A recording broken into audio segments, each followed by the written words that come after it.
What if I told you that everything you know about how to replace a bad habit with a good one is wrong?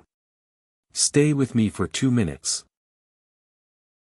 A few years ago, researchers discovered something shocking about how to replace a bad habit with a good one that changed the entire field of habit building and self-improvement. The old way of thinking was to push harder, grind more, and force results. But the data tells a completely different story about how to replace a bad habit with a good one.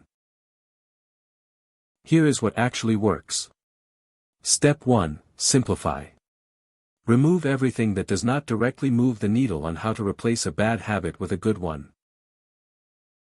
Step 2. Automate.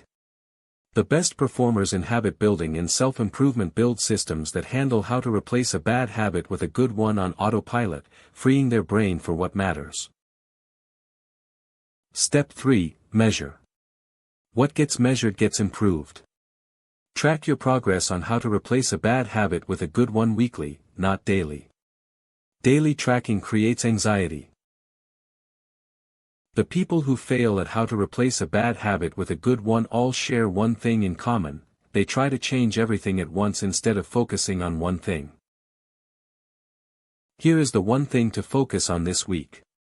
Pick the smallest version of how to replace a bad habit with a good one you can do in under 2 minutes. Do it every single day.